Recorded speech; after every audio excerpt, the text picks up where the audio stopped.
தாத்தா என்னை மட்டும் காப்பாத்தாத்தா. ஏய் மூதேவி, அது முனியாடா. ஓ இருந்தாலும் முடியா, நான் சொன்னதெல்லாம் உன் காதில் கேட்டிருக்குன்னு நினைக்கிறேன். என்னை மட்டும் காப்பாத்த ஐயா.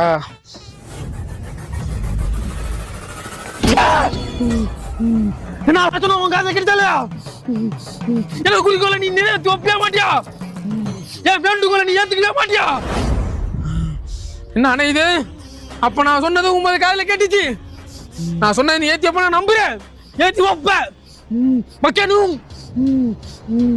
இந்த குடியை கிடைக்கிற சொந்தக்காரங்கிட்ட இருந்து மட்டும் என்னை எப்படியாவது காப்பாத்திர ஐயா.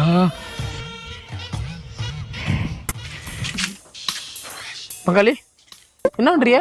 தொட்டி கட்டினா பன்னிக்குடி பொறிச்சி புள்ளக்குடி பொறின்னு சொன்னாங்க, அதை கட்டிட்டு இருக்கேன். அதுக்கு முதல்ல தாலி கட்டணும் பங்காளி. ஐயா முனியா, உன்னை நம்பிதான் இந்த மக்கள்லாம் இருக்காங்க. விவசாயம் பூரா தந்தரையா கிடக்குது. ஒரு 4 நாளைக்கு